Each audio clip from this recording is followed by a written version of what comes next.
I'm right, you're wrong. I'm right, you're wrong. I'm right, and you are wrong. Oh, hello, I'm Ray Williams. I'm an educator here at the Blanton Museum of Art. Let's look at a drawing together. Notice your first reaction to the work. In some ways, you may think it's rather simple. Just graphite, pencil, marks on paper, right? At the top, we see written in cursive, I am right, you are wrong. Simple. Then these words are repeated and repeated and repeated until the paper is black. And then the paper is torn and we see more layers of obscured writing, layers and layers of the same message from somebody who is rock solid in their belief. They might go on forever.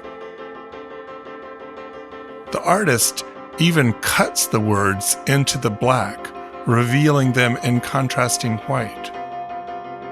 Close looking at this drawing really puts us in touch with the artist's hands working these materials, and maybe how he felt too, with all this marking and ripping and cutting and smashing. We don't get any information to consider, no context. We don't get to try on a different point of view. There's no room for discussion, for weighing possibilities, or for compromise. In the end, the paper is torn. Scraps have fallen to the bottom of the frame. The statement is so adamant, so violent even, that the glass has been broken. When one person is absolutely sure of being right, when the shouting begins, listening stops. There will be no new ideas. Everything is stuck.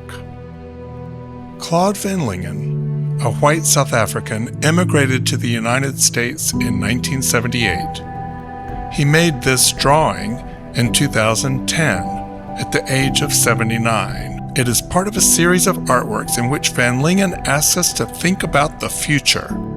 The title of this drawing is 1,000 Years From Now, I Am Right and You Are Wrong.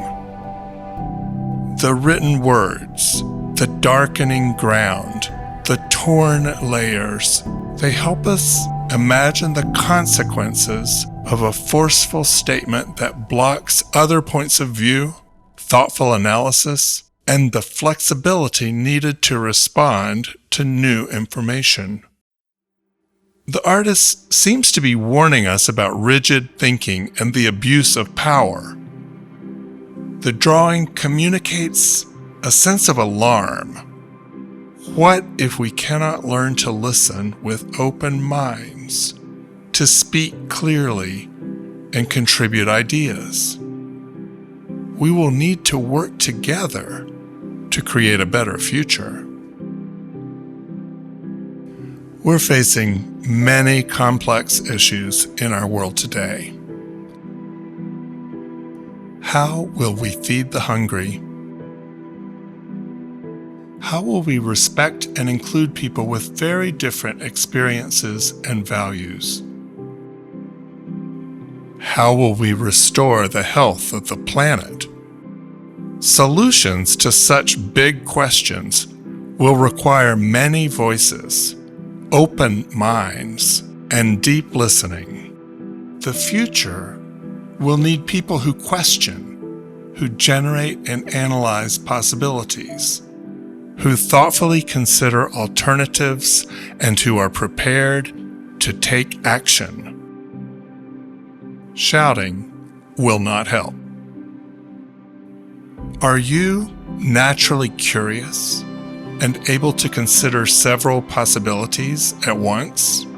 When you find yourself disagreeing with somebody, how do you try to express your point of view? How willing are you to change your mind when you hear new information that you haven't considered. The artist is inviting us to think about the future. What do you think we need to do to make the world a better place?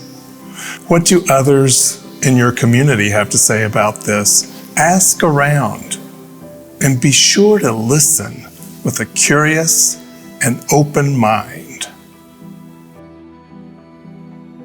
If you're working on a journal inspired by this video series, please check out the related materials for some helpful strategies to becoming a better listener.